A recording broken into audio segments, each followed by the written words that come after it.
Woo! This is so fun. Okay, so I haven't been doing a lot of Facebook Lives lately, but I had the opportunity to bring on Danny G, and I'm so excited, you guys, to have him explain a little bit more about human design. I know that there are so many people that are on the same type of journey that I am, maybe not the exact same, and that's okay, right? But the journey of getting to know yourself better and getting to have that self exploration, that return to self. And that's really what today's topic is all about. This is literally a great overview of human design. And for those of you who do not know what human design is, that's okay. You're not alone. There's a lot of people that are just getting turned on to it. There's some people who have been, studying it and participating and learning about it for a long time. So whether you're brand new to it or just getting started, I am so excited to have Danny G. I believe he's from I'm not going to actually say. I'm not going to say because I want you guys to guess from his awesome accent. He says he doesn't have an accent, but he totally does to me. So I love it. Anyway, he did my a reading for me and also for one of my children. And I was super impressed. And my son said, "How on earth did he know some of the things that he knows?" And I said, "It's not that he's like, reading your mind or anything like that. Instead, he's looking at a chart. There's a science to it." So I'm so excited. I'm going to go ahead and bring him on. This is Danny G. Welcome. How are you? Tammy, it's so cool to be here. They'll get my accent as soon as I say wicked cool a couple of times. There we go. I love Yeah, it. then they'll know New England at that point anyway. Yeah, that's awesome. I love it. Well, first of all, let's have you start out with telling a little bit about yourself. And then also, for those of the people who are just like, what is human design? Maybe give us like a brief overview of that. Does that Oh, sound good? yeah, that sounds perfect. So my real name, Dan Edwards. I was born in Georgia. I grew up in Westfield, Massachusetts. And there's my accent for you. I've been studying human design for a little over 15 years now. And what it is, human design itself, I got brought into this through my own personal difficulties, right? We all show up, we have a difficulty, and suddenly we're ready to seek the new alternative to help us out of it.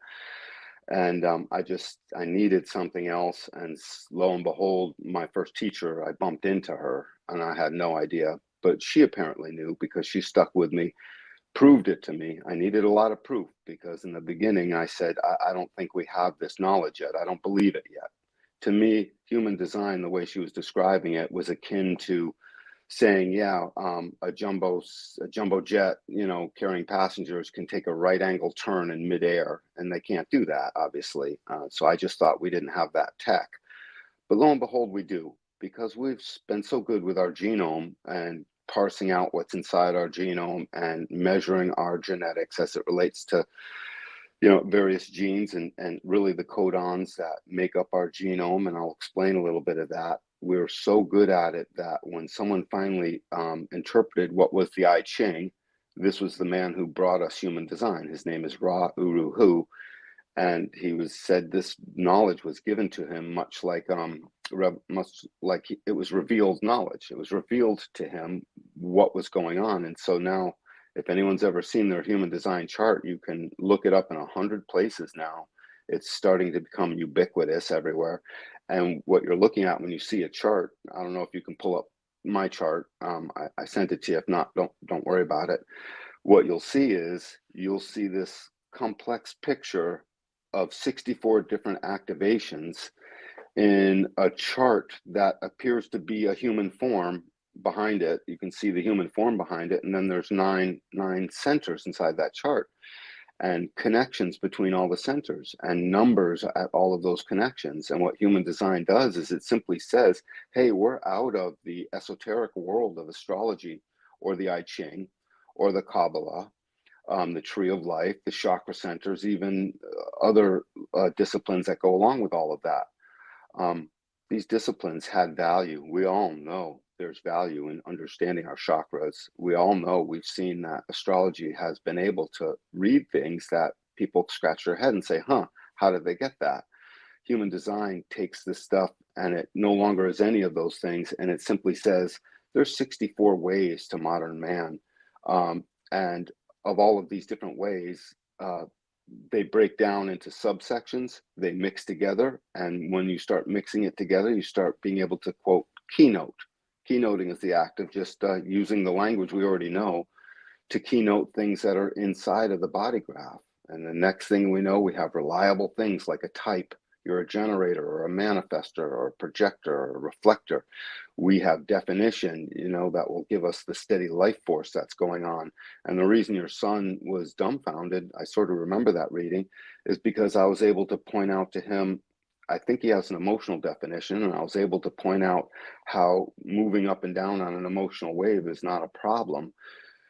And we dug into that and a few other things. And he started to say, how can you know this about me? And everyone says that to me. How can you know this about me? And it's not that I know, it's that I'm working with you, and I'm letting you tell me a few things. And then I'm going into your body graph. You can see in this picture, right in the center is the body graph.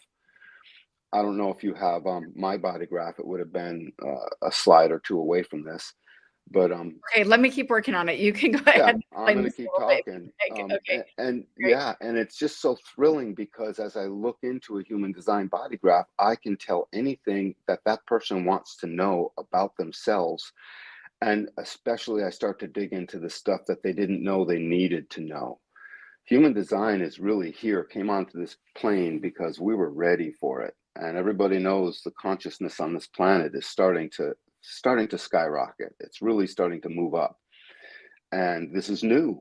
I mean, it's been happening for a couple hundred years, but in the past, 30 or 40 years, it's really been on the move. And people are starting to be aware that, hey, I'm more than simply a person that works every day and has a bunch of feelings that I don't always know how to share. I'm a combination of ways in which I will be, and human design shows me the ways that I am. And just as importantly, it shows me the ways that I am not, because boy, do we end up trying to be the things that we are not. And that's half of what I spend time on when I'm reading for somebody. I have somebody with an open head center, for instance, that's a very top center, and I'll immediately be able to start talking to them about the mental confusion and the chaos that goes on in the way too many things that pours through their pineal gland in the deep gray area of their brain. And they'll be like, how do I turn it off? It just is so much, and it makes them so mentally nervous. And I'm able to point out an open head center means you're thinking about things that don't matter, and that's who you're not. And I will bring that person into the now, and I will show them how 1,000 things keep showing up, none of which matter to your right now, and how you're placing importance on that. And that is really the conditioning. You've been conditioned to think you have to think about all the things that pour through, or you have to be nervous about them, or you have to do extra work to shut it out. And none of that is true. You have to witness it. Everything in the human design body graph is something you simply start to witness, starting with the experiment I enter you into. Once I show someone their type, their human design type, especially that of their children, if you have children, get over here and let's read for your family and your husband and yourself. I'm assuming mostly women. That's who's moving this knowledge more so than men. Um, and your children, and we will see where this family struggles. We will see where it's been difficult for them. Very often people will be moved to tears during a reading because they'll think that they've just lost a big part of their life. How come I didn't know? What am I to do? And it doesn't take long before they realize, oh, I now get to wake up.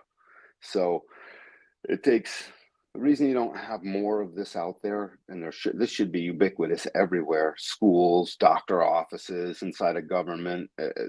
People should have a human design chart on their lapel, on their driver's license, you name it, on their passport. And the reason it's not there is because it takes so long to groom a good reader. I mean, there's still not a lot of us on this planet. I would guess there might be as little as 700 of us on this planet that can actually read proficiently, possibly less, but it's growing.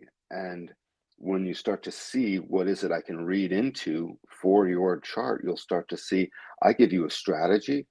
I allow you a way to experiment with what you are and what you are not. And you start to see it, and seeing it starts to disorganize the grip of what we call the not self. The not self grips us. It's who we're not. It's the conditioning to be what we are not. And it's incredible. This conditioning, it starts young. It continues through school. Our teachers condition us. The police officer on the street conditions us. Our friends condition us. Our parents especially, and our immediate family. And they don't know they're doing it. Everything from teaching people to, go pick themselves up by their bootstraps, to saying, hey, walk it off, you'll get over it. All of these things, well, they're true, you will get over it, but how about knowing why you're about to get over it? You have a certain set of genetic mechanics that guarantee you will move through your life in a way that is prescribed inside your chart. And to the degree to which you resist that unknowingly, which is what we all do, we all constantly resist it. Like, I have an open ego in my chart. That open ego has caused me to, when I was younger, to try to compete with things. But if you have an open ego, like 65 to 67% of the planet has an open ego, we're not designed to compete. We're designed to just simply be empowered in the now or not. And boy, that feels like we're not so good. It makes us feel like we're not worthy. It makes us ask questions. I was constantly asking questions like, hey, I'm supposed to be good at this one thing I'm doing, but how come other people seem to be able to do it better? And I would concern myself with that other people are better than me, making me feel less than worthy, questioning, do I still feel unworthy? Do I feel not good enough? Do I feel ashamed that I can't seem to keep all the bargains I said I would make? Do I constantly say yes when the answer is no? This is all the agency of an open ego. Other things too, but the open ego is just it's so profound on our planet that it causes us to compete when we don't want to. And if you have a defined ego, you don't understand why people don't keep their word. And you run into it all the time, and how they don't sort of step up and do the work. They just didn't feel like it. It's impossible to make an open ego person do the work willingly. We have to threaten them. So it's wicked important to enter into the work that's right for you. So you don't have to be threatened to do the work and then live a crappy life of not liking your job and wanting to get out. All of this stuff is it's locked up inside your human design body graph. And when I start to point it out to you, you start to remove that chip from your shoulder. And I just detailed one center in a body graph. There's 9 centers. The Okay, other, I'm go going to ahead. interrupt you for just a second because I wanted to find out, how do you want to do questions? I've got some questions that are coming in. Fire, just let them fire away. Okay. Let the questions go first. I don't Okay. have a format here. There's no format. We just start answering. Well, if somebody's like, what the heck is that chart? Like, what am I looking at? Like, first of all, one of the questions is, where on the chart is the ego, right? And Yep. and you guys just feel free to just put your questions in, because Yeah. we'll get to them. This is like so much fun to like just kind of analyze this and kind of break it down a little bit. And my goal here, my intention is, if somebody's never heard of human design, first of all, I want them to know how to get their free chart. And that's what we have on the ticker across the bottom. There is the link for you to be able to do that. And if you scroll up a little bit, you should also be able to just see his website, and you can click there and Yep. get your free chart there. So he's made that possible. Thank you so Yep. much for that, Dan. I appreciate that. May I rattle off my phone number? Because I really encourage direct Are you serious? participation. Yeah, Yeah, that's pretty cool. absolutely. Yeah. Yeah. Go ahead and put that on. We'll put that up on the screen as well. My keyboard is too small to type, because remember I had to get on my phone. Can I rattle it off to you? Pretty please. It's Yeah, you're golden. Go ahead and give yep, that to me, and I'll put it up there. appreciate you. It's 413-246-5652. 5652. Okay. That's it. And they're okay to like call you or text At you. any time, at any time, at any time. Okay. Start with a text. The best thing to do is start with a text message. Yeah. Include your birth information, the date, the time of day. It's real important you find that if you don't have it, or at least guess, get a good guess. And then the place, the city and state you were born, just basically where you were born. And I'll look up your chart, and you can look up your chart too. And it's even better if you look up your own chart and then text that to me and Yeah. start asking a question. I can take just a picture. I'll start with just a picture. That works. And so text first, say who you are, like, hey, I saw you on this live, and I want to know about this. I want to know about that. And I have a link, a Calendly link that I included to go ahead and just book and Oh, schedule yeah. yourself. Let me grab Yep, that. you can do that. Mhm. Should I deal with how to pay for a reading? Let me deal with that now, may I? Yeah, please go ahead. Yeah, that'd be great. Yeah, so all readings are 2 hours. If we end up spending less time, that's just by virtue of you had to go or whatever. But generally, we go a full 2 hours. The retail price for that, I call it retail because most people can't quite afford that, or a lot can't, is $250. But that doesn't matter. If you can't swing that, it does not matter. If you say, hey, I got $50 and that's it, I'm still going to read for you. I'm still going to read. So book on the Calendly thing. You'll see that there's a spot. If you don't have the full amount to put in, there's a spot to simply make a donation. So what's important is you make some kind of donation because there has to be a like exchange, for obvious reasons, but it doesn't matter what it is. And I can't assure you of that enough. So don't bother texting me, hey, you sure it's okay? I only have $110 or something, or I only have $80. Don't bother asking. Just assume that it's okay. And let's get about the business of reading your design. We need to get to you and your kids and your husband. Again, mostly it'll be husbands because mostly it's women that are shepherding the way. Figures mother always steps in to save the day one way or another, and it's no exception here. Um, so I dealt with that. Now, what we're looking at, are you able to pull up my chart? It's got information on both sides, and I could even text you a bigger picture of it if you'd like, Tammy. But the ego is I'm this working on thing. it. Yeah, no, you can Give barely me just see it a on this minute. picture. You're I'll fine. tell I'm you, just I'm answering questions and doing all this stuff kind of behind the scenes, yeah, but I promise what I'm I, working on it. it's hard to see it on this picture where the ego is. It's the tiny red triangle sort of off to the right. And if you can see this picture in any clarity, I would like you to notice there's 9 centers in the center of this picture. And then there's the astrology wheel on the outside. And I don't know how many of you are familiar with the Chinese I Ching, but those are the 64 shapes around the outside.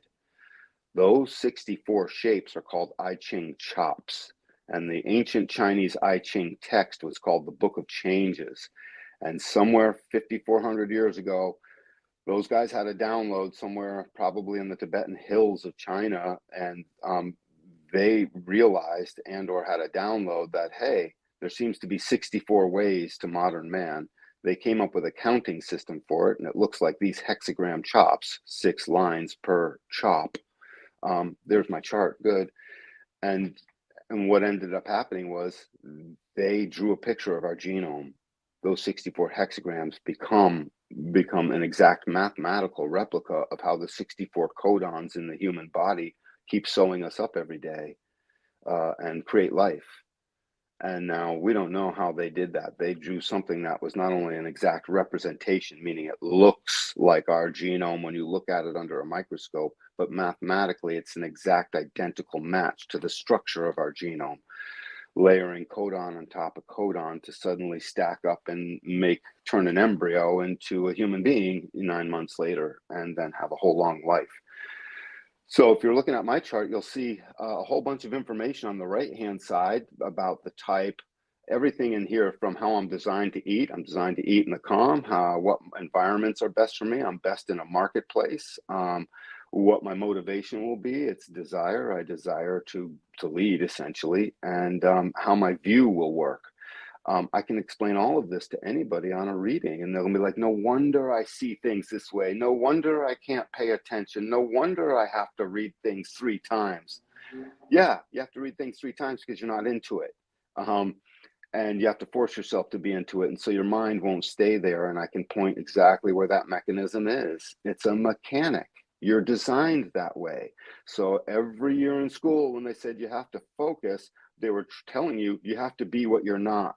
And then you wonder why you're filled with mental anxiety later. We have to undo all of that and teach you, oh, these are my mechanics. Look at it like an operating manual for your car. Definitely look at it like an operating manual for your child. okay? Because your kid is already perfect. We're currently in the process of sort of wrecking them a little bit. We love them. We love our children, don't get me wrong, but every parent, including myself, is in the process of leading them down the wrong path, to be what they're not, even though we're giving them good virtues and morals and we're teaching them lessons to live. I get all that. But if they're not being themselves, they won't live out a good life that way. It'll be difficult and they'll be loaded with anxiety Hey, and mental torment. I'm sorry to keep interrupting you. I actually just Don't. wanted to comment on that because when I had you do a reading for my son, and he came back to me and he said, that guy like knew stuff that was going on in my mind that like I'm just barely aware of. And then when I was talking to you about what you had witnessed, with him, you Yep. let me know that I was just basically over anxious and way stressing. And I just needed to trust him because and I just have to tell you, like that like helped me so much with him. So when you're saying like, well, here's the manual right here, like Yeah. I Yeah. got to witness that and experience that, and this is, it meant so much to me. So anyway, I just wanted to say that. Tammy, thank you for that. Tammy, remember when we were doing all of this, and so I was going through all this stuff, and I was pointing out how this has left the esoteric realm, so it's no longer astrology. What's happened to us all is we've all looked at astrology. We've thrown I Ching sticks. We've all looked into our chakras. We've meditated deeply, right? You name it. Name another few other disciplines. We've all done cold water baths to get in touch with ourselves.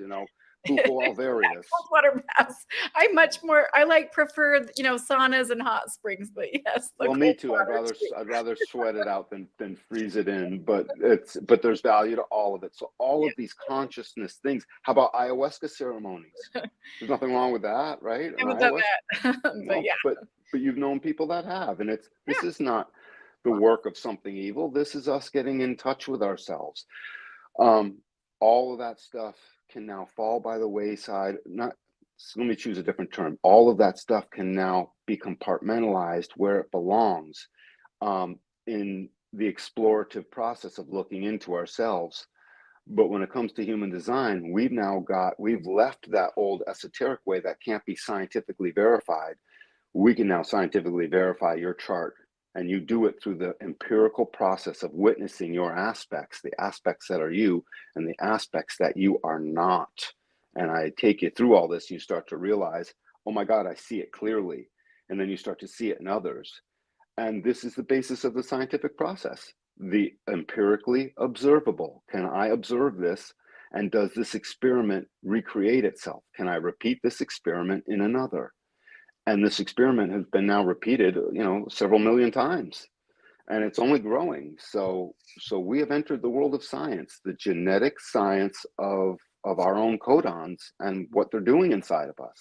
Yeah, and there was also like somebody who said, "Can energy healing be secular?" And I said, "Absolutely. Like, there's no reason why it couldn't be." And really, I think that this kind of takes it to that next level, It because it is a science. It doesn't have, you don't have to believe in one certain dogma or box or whatever, because this can apply to anyone and everyone. It doesn't matter where you're from or whatever, right? Um, simply believe in what you see. I Just love believe it. it. Yep. So there's a couple questions. Tia Sue, thank you for your question. I love these questions that are coming in. Thank you so much. She says, "How can you find out if your time of birth is unknown?" It's difficult. What you got to do is you got to get to the other family members and start to triangulate a general time.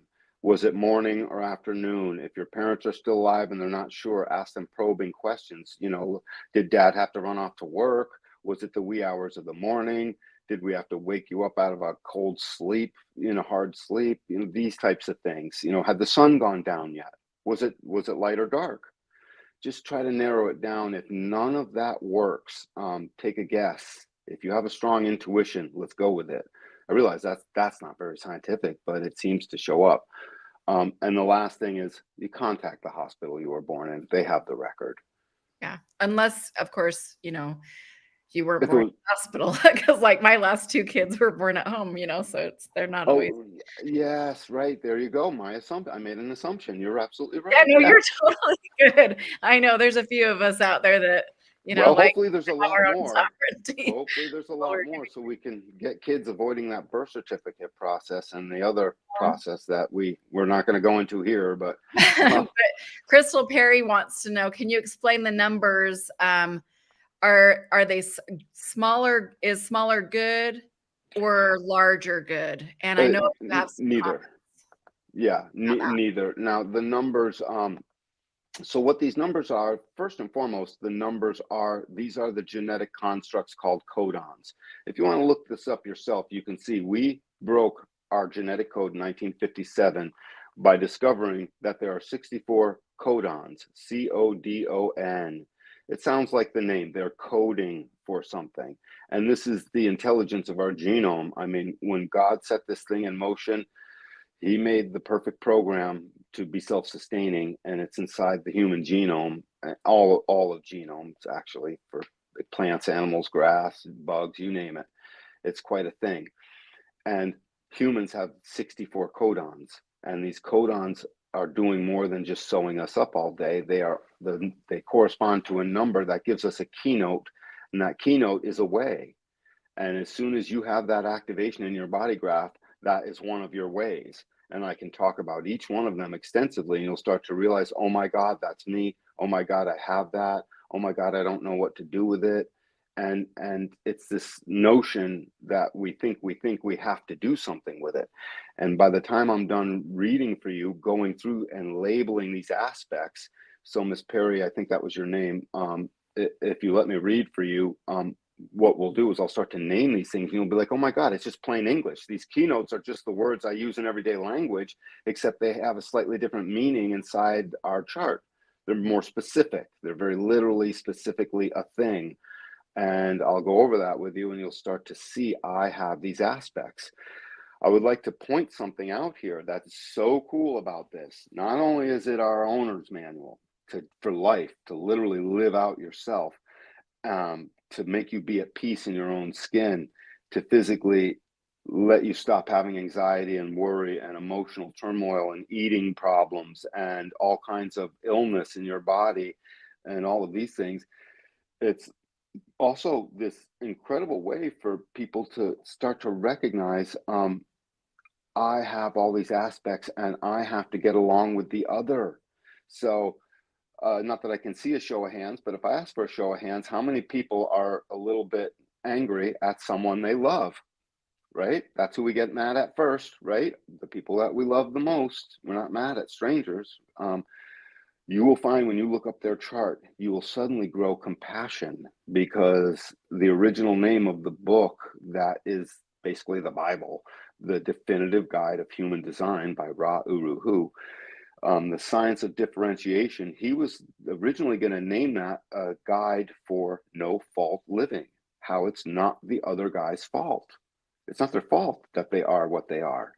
They've been conditioned and they're acting out what they are not over and over again, predictably, according to the open centers they have, the hanging gates they have, and stuff that is just second nature keynoting to those of us who know how to read really well. And so my goal is, hopefully out of even this audience, someone will rise up to want to be taught. I will teach you Yeah. whatever you want to know. I don't care how long it takes, man. I got Yeah, this another. is awesome. I Yeah, I well, got. I just love this. I'm sorry. I know how when we start down one road though, like we can just keep going down that whole road. Yep. I'm sorry, I keep bringing you back to the question. No, keep interrupting because I'll just keep going. I want to hear from Okay. the people. I know Read you them all. do. You're awesome.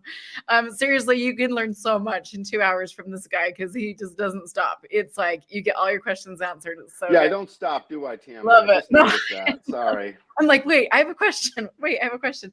Okay, Yep. so Shanna, thank you, Shanna, so much for your question. She says, I've heard of human design, but what does it mean to be open or closed in different areas? To be open and closed. Hang on a second, dog. You're gonna have to go. Yep. So openness is where we're going to school, and closed is really, change the word closed to be defined. So you can see in my chart, wherever there's a colored in center, there's 9 centers in this chart. I have 5 of them colored in. one, two, three, four, five of them colored in. Those centers are what's called defined, meaning they're steady in me.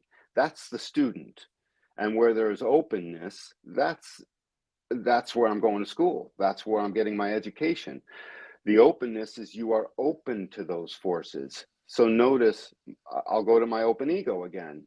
That tiny little triangle just below the yellow G center, right in the center of the chart. There's a tiny little white triangle. It's completely open. There's no activations. I'm here becoming wise on what is proof. What is it to prove something? What is it to be worthy? What is it to not have to prove I'm worthy? And what is it to sit silently in my own comfort and recognize I have nothing to prove? Now, we've all said this, oh, honey, you have nothing to prove. We'll tell our children, right? You'll tell your spouse, we'll tell ourselves, but we don't believe that. You know, if you have an open ego, you don't believe that. If you have a defined ego, it doesn't make sense because, of course, you have something to prove. You're a defined ego. That's what you do. Go ahead and prove it. And we open ego people will sit back and watch. And when that proof is good, we will acknowledge that. When it's not the right proof of something, when it's not the right demonstration, when it's not the right display of ego power is an important thing. It builds the temples. Ego power makes us fulfill commitments, and it gets the work done. It also demands rest. The ego says, I'm not working a 14-hour day, 7. That's it. I'm done after 6 or 8. That's all the work of the ego, because the ego will make demands, and it's hard to compete with that demand. So it gets its demands met. And then we, with open egos, we get jealous over all of that. That jealousy is not us. We have nothing to prove. Absolutely nothing to prove. Now, I'm going to tell you that, who you just asked the question, and you're going to have a hard time believing that simply because I just told you that. But if you let me read your chart, then suddenly you'll see, oh my God, it's true. So that's what openness is. Openness makes us open to all of the things that are that center and are the activations in that center. So many people have an open root center down at the bottom of this body graph, just like me. That box, that's white box, all the way at the bottom. This correlates genetically and biologically to the adrenals of the body. Originally just called the root chakra. And it was very like sexual in orientation, but more importantly, it's the adrenaline glands of our body. It's that which moves us. And it's always pressuring the balance to strike a balance between fear and trust. And it throws energy into us and makes us be able to run, fight or flight, all of this stuff. It's a powerful moving energy inside of us. It's a motor. I have it open. If you have it open and you don't know what it is inside your child, if it's an open ego inside your child, you're going to concern yourself that they might have ADD because they don't know how to sit still. Because the open ego says, I'm always under pressure to get rid of pressure, the pressure to move. And it's a giant mind bender. It bends our brain because we think we have to move. If you have an open ego, you're one of these, an open root center, you're very often one of these people that is constantly multitasking, and you might even brag, I'm good at multitasking, when we all know we can't do 2 things at once. Yeah, I remember that was actually one of the things that you told me during our reading was that I needed to stop doing that so much and focus on, some things it is possible, but right. Most of the time, I just needed to do one task at a time and be still with that. And it's hard, isn't it? It's hard. How have you done with that, Tammy? You'll never be perfect at it. What you'll be is you'll witness it when it starts to disorganize you. My consciousness, my awareness to it, though, is there. And so that kind of moves it more in the healthy or the positive direction, right? Right. So did you notice? I notice didn't know that before. did you notice your awareness to it was all it took to start to make it be a more healthy thing? It's So true. so there's the axiom, there's a maxim of law inside of human design that says if you see it, as you start to see it, it starts to disorganize its ill effect upon you. I put it in the young 5-year-old young man language of seeing it kills it. Seeing it kills it.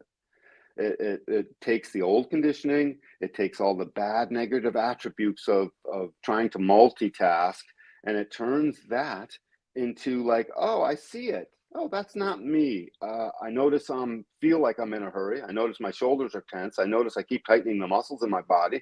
I notice my jaw is clenched for the Oh, past 10 minutes and I didn't know why. I noticed I'm grinding my teeth. oh, yeah. Oh All my of these, gosh. yes, all of this stuff is stuff. As soon as you start to witness it, you're like, oh my God, is that my open root? It is. And once you see Yeah. it, seeing it disorganizes what that open root does to the not self of our body, and it becomes more in line. And so you and I become masters and learned and intelligent as it relates to what pressure is the right pressure.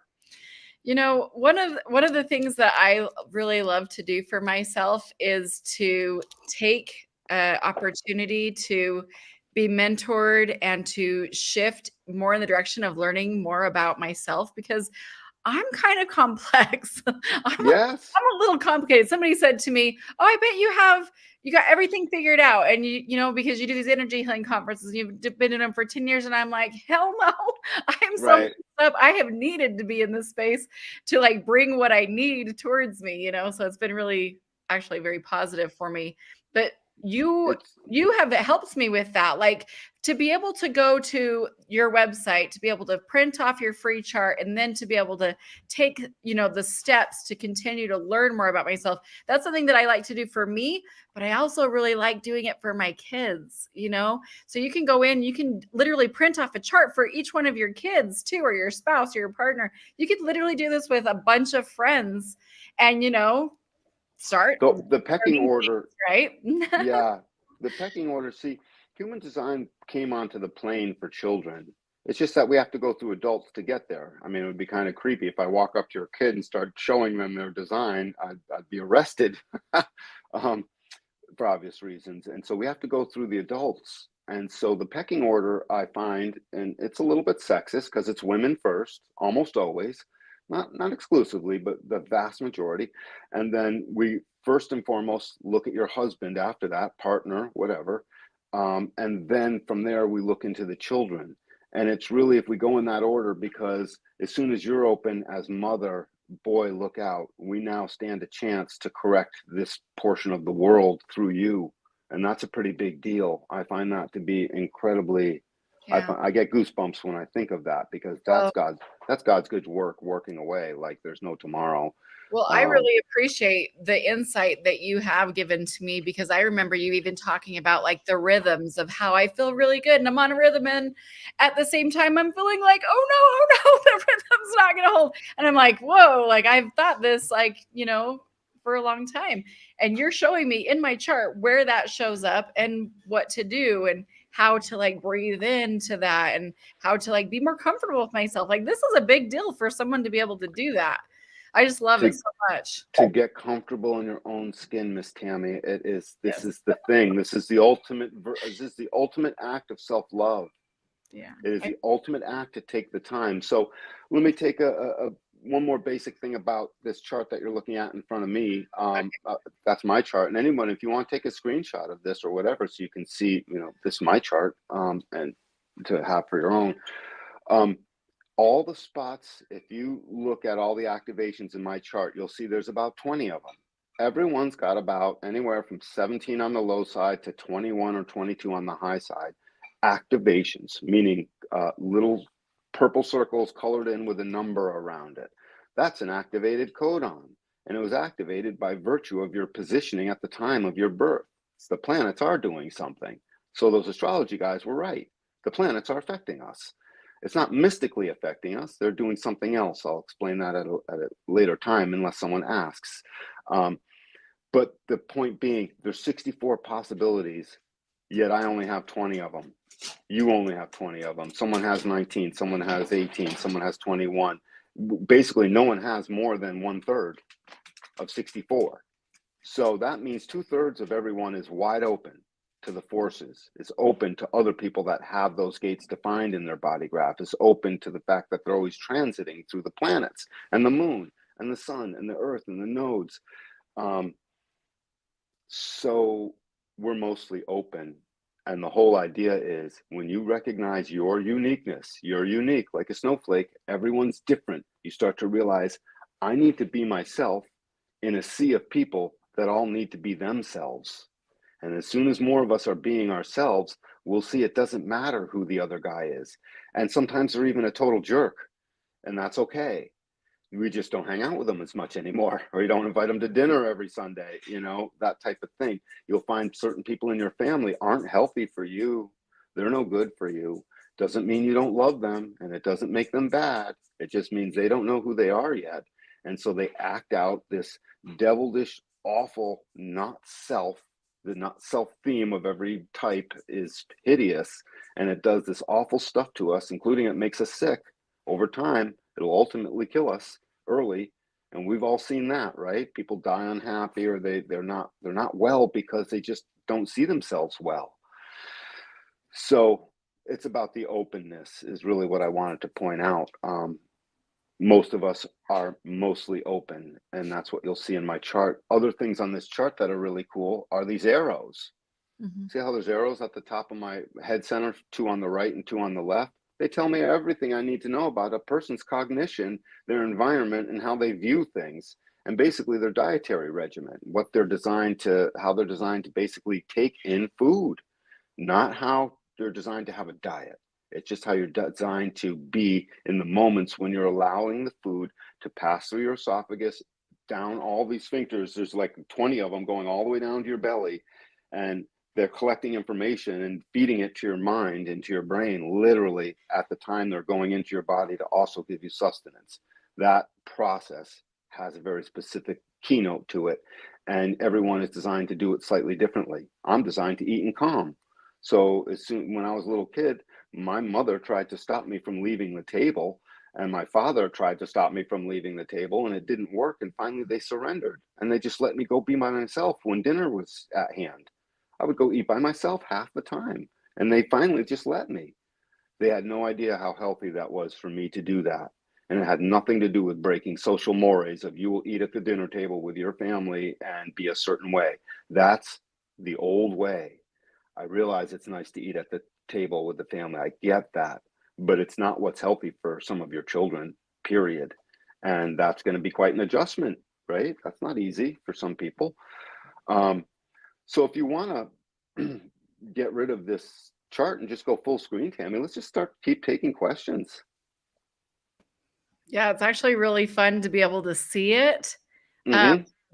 there's this thing here. Somebody Let had me, the yeah. question earlier. They said, and I apologize, I didn't see it earlier, Chantel. She says, I'm not sure how to ask this question, but I'll try. How do you determine someone's human design? Like numerology uses birthdays and names in comparison to numbers, just as an example. That's, Yep. they're doing. Yeah. So I thought maybe I'd pull this slide up, Oh, this have is a you, good one. Yeah, cover that a little bit. this one and the very first one you had up, these ones will go together. Stay here. And if you've never seen this image before, these are the 64 hexagrams that were drawn out looking just like this. Notice they look like changing lines. If you squint your eyes a little bit and go back and forth, um, you'll see the lines look like they're changing. That's what the I Ching called their book. They're like, humanity is constantly changing. There's all these changing lines in humanity, and they called it the Book of Changes. They drew these 64 shapes you saw here. These shapes are exact replicas of the 64 codons that are in our body right now, working away, known as our genetic code. This is a replica and an exact picture of what our genetic code looks like in real life under a microscope. How did they do that 5,400 years ago? They drew a picture of our code, and then they labeled what each of these lines in each hexagram meant, and then they threw that forward as a giant key. And 5,400 years later, when we cracked our genetic code, they're like, "Oh my God, these things go together." And if you go to the first picture you had up, I'll answer your question as you posed it. The one that was the wheel, that showed the body graph in the center, and it had the wheel around the outside. That one right there. Notice suddenly all of these hexagrams are fanned out around the outside of this wheel. Well, we know what this wheel is. It's an astrology wheel in part. It just is at the time of your birth, planets and astrology signs are in a certain location. Well, it turns out that every single star in the universe is producing trillions of these subatomic particles called neutrinos. You can look it up. Neutrinos. neutrino, I-N-O, neutrino. And they're so small, they go right through material, they go right through lead walls, they go through planets, they go through everything, and they just pass right through and come out the other side. But they are matter, they do have mass, they're very light, and what's happening is Mars is in the way. So if you go around this wheel, the planet Mars and the planet Jupiter and the planet Saturn will all be sitting in one of these astrology signs, and further delineated by sitting in one of these hexagrams around the outside. So that hexagram becomes activated in your body graph, because the constellation that's pouring in from the background pours through Mars. Mars filters that ever so slightly, and then here on planet Earth, at the time of your birth, your genome is like, oh, I'm sitting in a sea of difference. Look at this. I see a little coloration up there. Oh, Mars is coloring it that way. Oh, there's a planet over there coloring it this way. And your genome picks up that difference. And it says, oh, I'm struck different. So as I start to grow up, I'm going to have all these characteristics that are going to navigate my body and make my body and my life be a certain way. And that's how we have this inkling where we recognize, oh, this person, they're just that way. And everyone is different and unique. And we notice everyone is just a peculiar, certain peculiar, particular way. Well, you're right. They are that way. And it's because 13 planets, including the nodes of the moon, are activating various activations in our body graph by pinpoint. The closer we know the time, the better.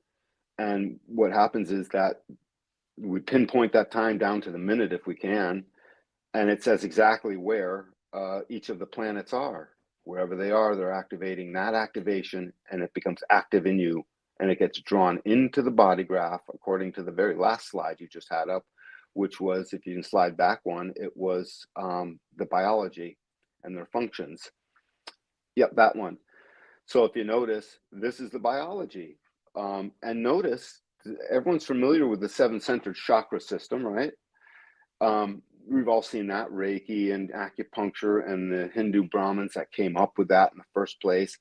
You'll notice right up the center of this picture, it looks like 7 centers. However, this picture shows the new evolution of humanity. We are these 9-centered beings. We're no longer 7-centered. We're designed to commune with one another.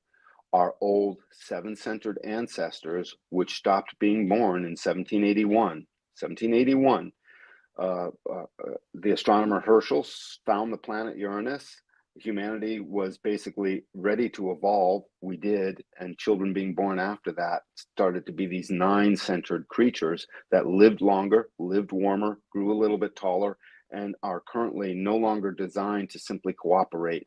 We're designed to cooperate and actually commune, meaning our actual design of every human on this planet, no matter how bloodthirsty of a criminal they are with killing people and doing stuff, they're not designed that way.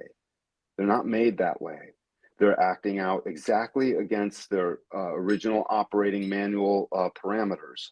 They're acting outside of their original factory settings fully, because we're really designed to recognize, oh, that guy has every right to be different and to live. And that's why this great American experiment was so important. Not because we're better than anybody, and not because some, I don't know what, but for whatever reason, the fates and the gods and the forces that care, whatever, decided that this country would have this thing called the Constitutional Republic, where it is guaranteed, supposedly, that you can be yourself as long as you're not harming someone else. Well, that's exactly what the 9-centered being is designed to do. We don't care what they live like over in Saudi Arabia. We will gladly lay down our energy to ensure that they can be who they want, as long as they'll do the same for us. That's what we're designed to do. We're not even designed to deal with money anymore. In fact, the human design body graph gives the 3 main currencies that we're designed to work by, which is affection is the primary one. We're designed to basically work for affection. Go figure. And every married couple knows this if they see that archetype of an example. You know, the husband has to go do a bunch of stuff that's wicked hard, and the missus is always there with, I'm using archetypes, guys. Don't pigeonhole me, please. Um, has dinner ready, and she's ready to feed that belly that did all that work. And what else is she ready to do? She's ready to show the affection needed to make that man feel warm. And sometimes it's in reverse, and it's the man doing the same thing when the woman's doing some of the hard work. It doesn't matter. And sometimes they're both doing it. They pay each other in affection. If you just look at affection credits all by itself, you'd realize, oh my God, we could pay most of our debt with just affection. But we can't really see that easily because we've been shrouded in this old conditioning, the old seven-centered way, which is who we are not. So we pinpoint who we are by knowing the time, the geographical location, and the date. And that's how we get it all pulls into this body graph you're seeing right here in this particular picture. And it pulls into the numbers that are listed there, and those activations get made, and Shazam, we have a chart. Hopefully that answered that person's question. It's a triangulation is what it is. I think Mathematical triangulation. I think so. Okay, so it's like a formula, right? Okay, so Crystal Perry, I asked her, I said, okay, so she's on YouTube watching this. Thank you for being on our YouTube channel watching this. We're going to try and be doing more of these regularly in 2024. And I'm so Yep. excited to have Danny G be part of this. This is exciting. Joining us from, did you say you're in Massachusetts? Massachusetts. Okay, that's what I thought. Okay, awesome, awesome. And I told you that my daughter's looking at moving to Boston probably in June-ish or so. So Well, fun. just tell her to bring her safety goggles. Massachusetts is the third bluest state on the planet. So just That's okay. Everybody can do whatever they're gonna do, right? Okay, sure is.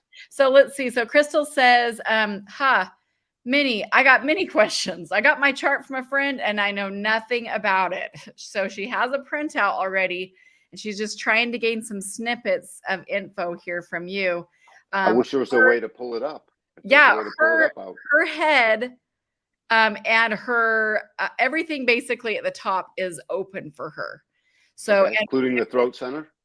Including the throat center. Yeah, Okay. the ego and the ESP are all open. And she actually does mediumship and readings for people. In fact, she's going to be one of my speakers, and she'll be doing those for people at the January 27th conference that we're doing in Layton, Utah.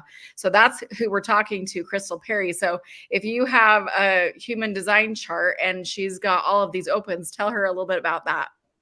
Yeah. So I don't even need to see the chart. The only thing I would like to know is the type. Is it generator or manifestor or projector? If they know, that'd be the only thing I would care to know. But if you have those three open centers, what happens is it's a trifecta of not self-action, because the throat center is the center of our manifestation. That's how we 1, 2, 3 go. It speaks and it does. The throat center is the thyroid and the parathyroid. It speaks to every aspect of the body and it makes us do things. Again, center of manifestation. So if you have an open throat center, you're not sure what to do. You're not sure what to say. You're not sure about the timing of how you should articulate a thing. You get nervous energy in your throat, lumps in your throat, feelings of not knowing how to articulate what you're supposed to say. And a great deal of energy builds up there as it relates to a nervous energy that is suddenly will find itself speaking too much. And then it'll witness it spoke too much and it starts to feel in its own way like it's looks stupid and so or silly, and so it suddenly shuts up, and now it's shutting up too much. It won't say anything. And so it's this balance back and forth between these two, when in reality, if you were 5 years old and you had that open throat, you'd be a motor mouth. You'd have everything to say. You're literally ripping along, articulating and experimenting with your openness to all the things you can articulate and say and do, all put together. And as a parent, you can start to educate your child. Oh, honey, you're working with words. When you have them articulated, you'll know what they mean and you'll be able to move on. It's not a problem that you're speaking right now, and it's not a problem that you're being quiet. You're here to find the right timing. And the only way to find that is to be in tune with your strategy and your authority that is part of your type. So every type has a strategy, and every design has an inner authority, has an authority. And when I teach you what that authority is for making decisions and what the strategy is for interfacing with your own genome, intelligently and knowingly interfacing with your own genetic workings, is through this thing called a strategy that you have. And when I teach it to you, you'll start to realize I didn't need to speak. That wasn't my pressure. That's the thing. It wasn't your pressure to speak. You'll get in a crowd and you'll start shutting up. That's not my pressure to shut up. It's my pressure to not care. I have nothing to prove. And when the right timing comes along, I will speak. And when it's not there, I just won't. Now, if you have a defined throat, you're not concerned with that. You just speak and speak. I have a defined throat, my body graph, blah, blah, blah, blah, blah, blah, blah. And I never worry about saying too much. And if I said too much, I say, oh my God, I think I said too much. And it doesn't concern me because I've been used to having a defined throat my whole life. And it makes me ignorant to what open throat people can see. And so open throat people will come along and tell me, oh, Dan, you might want to try articulating this like this if you want to break through to this crowd. But because I have a defined throat, I'm a big fat dummy about all of that. And I don't always recognize the right timing for the crowd. And an open throat person will say, well, I noticed the timing for this would have been more like this. And I'll listen to it, I'll take it in. And lo and behold, they're right. Not always. It's just that often they're right. And so the wisdom from that. Now, if you have that open head and ajna to go along with it, it means you're concerning yourself with things that don't matter, and you're concerning yourself with the certainty that you don't have. And it causes you to at times be a liar. And don't take that word out of context. Don't take it out of context. The context here is you're lying to yourself a little bit. And they're little micro lies. It's not a bold-faced liar like you said you'd pay back 20 bucks and then you didn't. This is just little micro things, and they come in the form of nervousnesses, mental anxiety that you're not certain, and you think you're supposed to be certain. And notice the language I use. You think, because that's who you're not doing the thinking. And when you start to witness it, you'll start to realize, oh, that was my old self trying to think it thinks it knows what's right. And as you start to see it, that stops happening. And you'll start to realize, I didn't need to be certain. I didn't need to have nervousness over the certainty of the things I wasn't sure if I should say, because I'm thinking about too many things that don't matter. And it's causing me to have incredible mental anxiety over all of that. So if that's in your body graph, you've been dealing with this the whole time. And right now, hearing my voice spell all this out is just a confusing mess to you. And it feels like, oh my God, it's so much, I'll never get through it all. And I'm telling you right now, if that's happening to you at this very moment, that's your open head center thinking about things that don't matter. So let me read for you, and I'll start to bring it to a point. You'll see it working in your life. And then over the course of a year, and just in the course of a few months, you'll start to see, oh my God, that's me. That's me. I don't have to have all of this. And you'll also notice you have this incredible anxiety when someone calls you out. If they call you out about the certainty that you don't have, you might find that you put yourself in a position where you illogically stuck to a different position. Regardless, you just stuck to it because you can't let up the position and the orientation you had because you'd spent so much time trying to be certain about it. And certainty is overrated anyways. It doesn't mean you're right. It just means you have an energy called certainty. If you noticed in my chart, I have a defined head center and a defined ajna along with a defined throat. It doesn't mean my certainty is correct. It just means I have an energy that seems like it's certain. It doesn't make it right. It just means someone's got to pour that out. And then we work with it. And so tell me, how does that ring with you? All the stuff I just said is what I would like to know. And I wish I had your chart up. I love it. That's awesome. Well, I think that like when people, the people that I've talked to so far, I'm like, do you know about human design? And I kind of get a feel for like how much experience they've had with it, and they're like, well, I printed out a free chart and then that's like as far as they That's got. it. Yeah. They don't know what else to do with that. And that's why I think doing a reading with somebody like you, because like you've been doing this a very long time. In fact, how long have you been doing this? 15 years. Oh yeah, you already said that at the beginning. Yep. 15 years. So you've done a few readings. right? Yeah. Okay, You're I've busted. I'm over 2,000 now. oh my gosh, that's Yeah, crazy cool. yeah. Um, and you I did lost the track. I weekend lost track. class, and I, now you're doing readings for people, right? Like you mm-hmm. obviously have a lot of experience and you serve people all over. And I love Oh, how you do readings it's just over the phone and you yep, record it and you yep, send the recording to people. So yep, you're giving them like we have all these pages here. yep, There's this page, there's this page, there's this page. They're going to get all of this, and then you're going yep, to go through each one of those with them, telling yep. them what they mean, answering their questions, giving them tips. Like I remember when you told me about the multitasking thing, how that's actually causing um, over Pimples. over anxiety for me, right? And like, It causes pimples. yeah, and like extra stress, and it's Yep. manifesting physically. But you also had there was some major insight for me when I remember when I was on this page specifically, where it's talking about like digestion and like motivation. I mean, it was like I'm like, this is like really spot on. And to be able Yep. to see this, so this is not just like one thing. This is like a lot of things combined to Well, we're formulate. complex. We're complex Mhm. little creatures, man. And so we deserve to give that complexity its due. I won't simplify it for you. I will clear it up for you because you're a complex creature. Whoever you are reading this, you, Tammy, me, our kids, all of us. And so I'll clear up what the things are so you can see your complexities. Trust me, you'll get it soon because you've been living with it the whole time. I love It this. won't take that much. Even if somebody's in their 40s or their 50s or their 60s, it doesn't matter their age. They could literally be going through life and be completely unaware to some of the things that are really affecting them. And then all of a sudden you just shed some light on it, and it's like a magnification of these things, right? Like so that they now Absolutely. know, and Makes you it makes a difference, helps you get to know yourself better.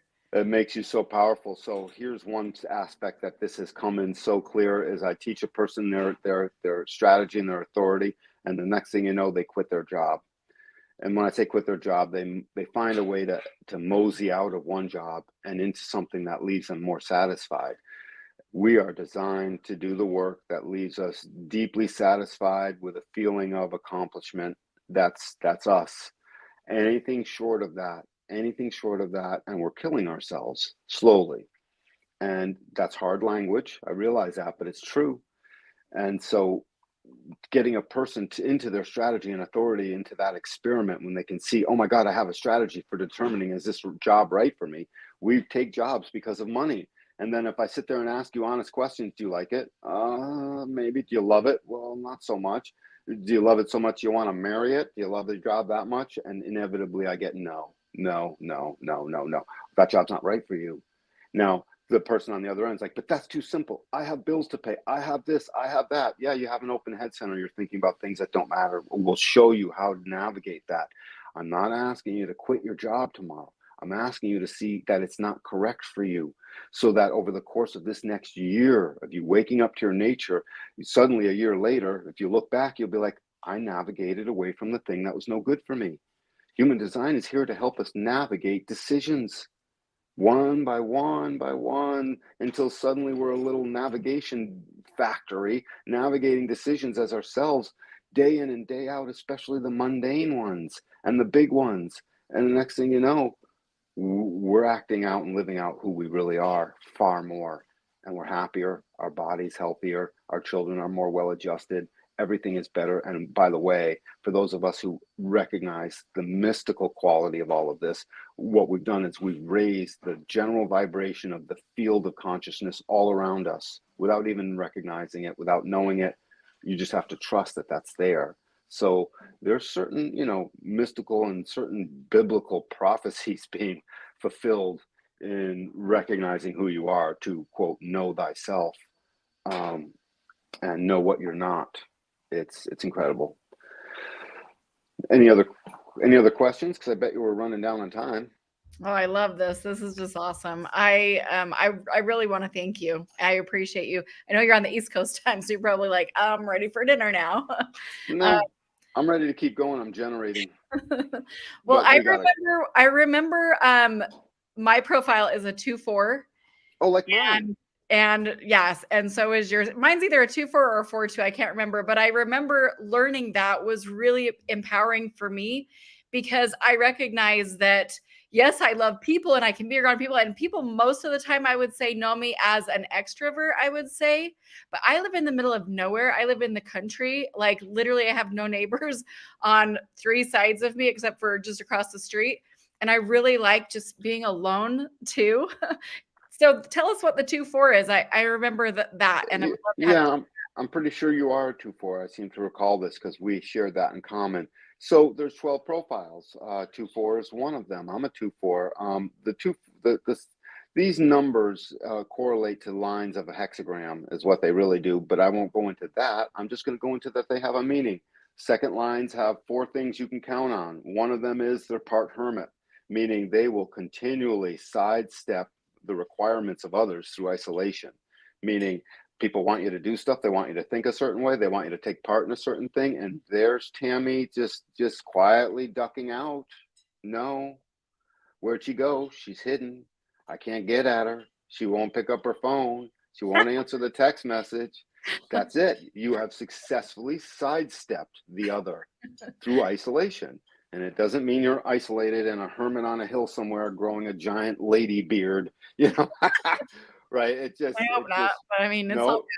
It's all good. it's temporary moments of a day, an hour, or sometimes as much as a week or even a month where you put up a shell. There's a shell around the 2-4. The other things they do is they seek harmony. The 2-4 is deeply concerned with harmony, just the harmony of their creative.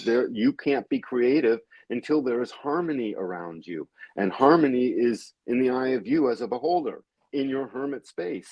The other thing about a hermit is it's the great Democrat. It's the perfect Democrat. It goes along to get along. Hey, you want it that way? You want the house purple? They want it green. We took a vote. It's going to be yellow. You know, mostly I'll go along with that. No, I'm not saying you're going to agree to paint your house yellow and purple, Tanner. My I'm house is certain. yellow, actually. Okay, see? I even have a yellow shelf over there. Right. My kitchen's yellow. I love yellow. The point being is that it's very democratic about most mundane things. You'll just be like, well, everyone else sort of wants that. I like being a hermit. If you're going to leave me alone, then I'll just sort of go along with it. The group wants pizza. I don't want pizza. It's filled with gluten. It's not the best thing, but everyone wants pizza. Yeah, whatever. I'm going to go. It brings me harmony. And the last thing about that second line is it's a bigot. Not a bigot in the old sense of the word as it relates to color and creed and nationality. It's wicked personal. It's like you have a limited view by which you're going to absorb what the other person is saying. And as soon as it falls outside of that limited perspective, you're like, turn it off. It's like, I don't want to hear it anymore. Oh my gosh, that is actually so me. Right. And you don't want to be rude about it. It's not about being rude. You're not rude. You're done being influenced. The second line is designed to hermit themselves, find their own harmony, basically abdicate along with others to just go along to get along with many, many things, not all things, so that it can have the harmony to be the creative self it can be with as little interference and influence peddling by the other as possible. So someone comes along, tells you the great thing, you're like, okay, I heard enough, stop right there, and you'll run off and start doing something. And the other person's like, but wait, Tammy, there's one last aspect you need to know. Now, if you truly need to know it, you're going to come back and get that aspect. If you didn't, you'll find out that the great gift of this second line profile is the great natural, the natural who gets called into something. And that calling is like that which a priest would be called into the mission. You know, it's a big deal. And so that you have to be a hermit, because if the right person knocks on your door and breaks through that hermit shell of yours, suddenly you're called. And now all your energy is out on the plane doing the thing, unstoppable. See, here's the thing. When you start listening to this guy, y'all, and he starts speaking about your wavelength that you know personally, you know very intimately, because it's what you feel, it's what you think, it's what, you know, what you're the wavelength at which you're vibrating, and he starts talking to you, you feel seen. I mean, I literally like I'm getting emotional just listening to you talk about this. Yes, because you've been punished. You've You been know? punished for being yourself, and you've punished yourself for being yourself at times. And when you were 5 years old, you didn't punish any of it because you were perfect. Your 3, 4, and 5-year-old self hadn't been adulterated yet and homogenized into boys on one side and girls on another, and think this way and learn this textbook stuff. And yeah, so you start to was realize, really and powerful. anyone who loves Tammy is going to have to be like, well, no, she's disappeared again. That's perfect. Something's going to show up. That's what's going to happen. It's so funny because literally the other night I was doing this girls' night out. Like it's like a women's wellness night. We did yoga, belly dancing, tacos, and a sound bath. And there was like, 25, 26 or so of us. And I left just as they were starting the belly dancing because I had to go get the tacos, right? Right. And I left and I was like, oh, I was holding You were so glad to be I was gone holding for a the little steering bit. wheel, feeling so much gratitude for that moment of it's just me. And it's not because I wasn't having a good time. It was like people know people, people know Right. people. And so Right. knowing these things about myself now, since the reading that I did with you, I feel like I'm able to give myself a little bit more of an honoring, like I can do things that are gonna like fill me up. And it's just like it's almost like a way for me to be able to cherish myself more deeply, Mm, not in an ego way, but like a loving way. very much so. Tammy, is it possible to go back to just go full screen? Oh yeah, definitely. Yeah, we can totally do that. Yeah, let's do that. Yeah, Because and I'm I agree grateful. with you that Mhm. would have been a thing. So the 2-4 profile is known for people fatigue. It just gets fatigued at people. It's called burnout. It runs into just burnout, and that's when you have to go get the tacos. And So I love people, so it's not that I'm anti-people, it's just no, that I can people, and then my people meter is done. I it's need done. It fills up. The cup is full. so The this is cup is full. It's never personal. And the only other thing about a 2-4 profile is to recognize is that people are always projecting upon you that you might be that natural. Tammy will set it up. Tammy's a little natural. Oh, good, Tammy's here. You know what I'm saying? That's a projection field. That's a projection field that they're receiving this. They're receiving a projection from you that you might be a natural at something, and you don't know you're broadcasting. Hmm. That's why you got to get out, because that broadcasting is pulling in too much action. The hermit must go hermit themselves for a moment. I was great when I got back. I was totally fine. I was like, okay, I have Yeah. a break. I actually just sat and quiet. I didn't turn any music on. I just watched the full moon as I was, going and getting tacos, and it Yeah. was really powerful. But one other thing that your reading has done for me personally is it's actually changed the way that I've done business as well. And I want to share one of those things because if somebody's Please. like viewing this right now and they're wondering like, well, how could a reading help me? It's helped me in a lot of different ways. And it's weird how just one session with one person, you didn't even know me or anything. Like you didn't know How anything did I about me. get to you? Was it through Savannah Kid? I think it was Savannah up in Yeah. Idaho. Yeah. Yeah. She was like, I was asking people like, hey, does anybody know about this human design thing? Like I feel drawn to it and I don't even know why. And that's actually how I found out about foot zoning too. I just like actually heard that I needed to get a foot zone in my head one day. And I was like, I don't even know what a foot zone is. What is that? But anyway, one of the things that it's done for me is knowing that I am an emotional, now I can't even remember the term, emotional manifesting generator. Generator. You're an emotional manifesting generator. You told me that I do better with people going back and forth. Right. And so instead of me just doing videos with people, I literally do a strategy session with my vendors and my speakers to make sure that they are able to help people to the maximum potential that they can at my conferences.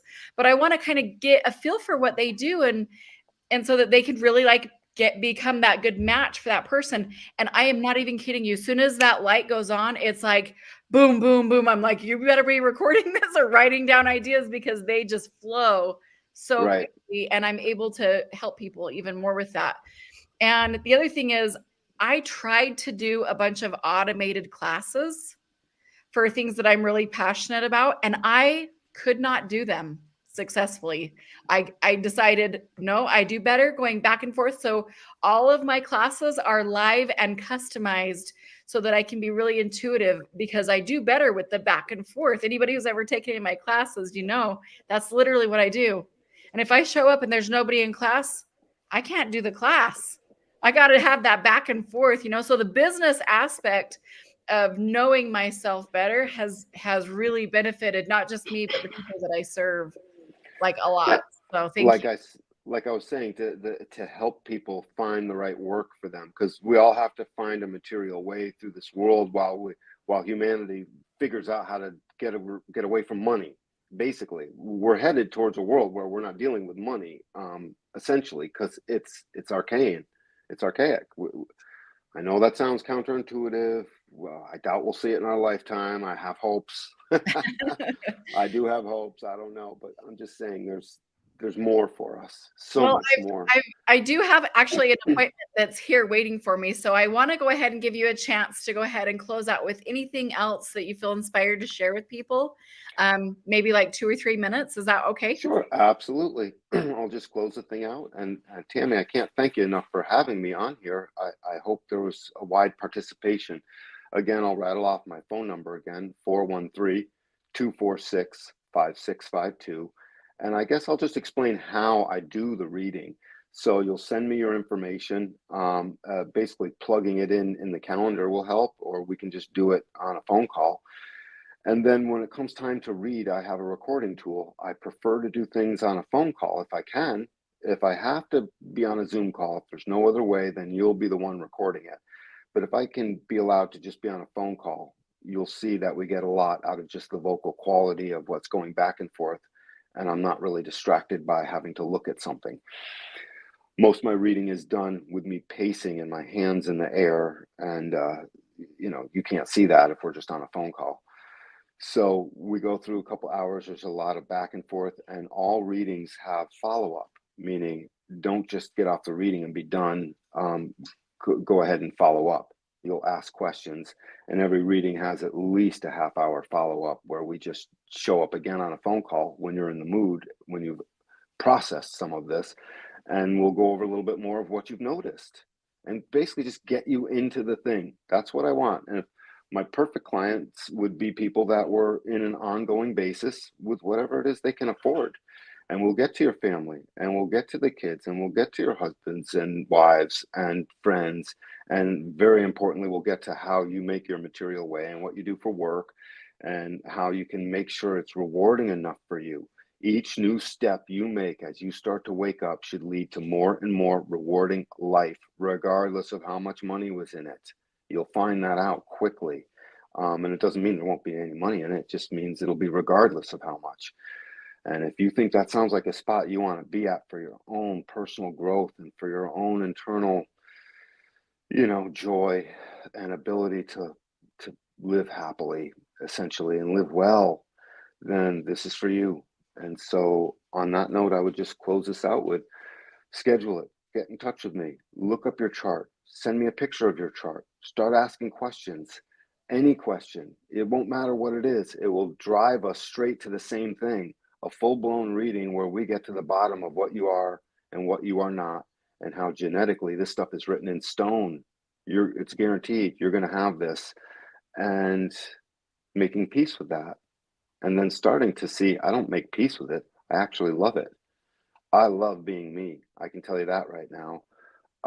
And I can tell you, I love saying that how much I love you, but I do love me more. And I want you all to have that because it's real simple. And on that note, I'm done. Awesome. Thank you Yeah, so that's it. much. Thank you so much. I super appreciate it. I feel like even my relationships, not just with my son that you did a reading for, but also my relationship with my husband has actually been super affected because what you just said about understanding me allows me to love me, but then also understanding other people are just them and just like let them be themselves, you know? Your dumb husband can't help but to do some dumb things, and they're his dumb things, and he loves himself regardless. And it's the same with all of us. And It's been super precious, and yes, I'm very thankful because that's like, we all make mistakes and we all just kind of go through our life. We're all doing the best we can. And just to like, have that space for people is super precious. I love it It's so much. wicked precious. So go on to your next appointment there, Miss Tammy. Okay. And Thank I you so love much. everyone dearly. Thank you. Thanks, everyone. I very appreciate you for being here. And feel free to share this video if this resonated with you. And I know I had a few friends from Arizona pop on and they said they're going to go back and watch the replay. Yeah, feel free. It's either on our YouTube channel or our Facebook. All right. Thanks, everyone. Absolutely. Bye, See you. everyone. Bye.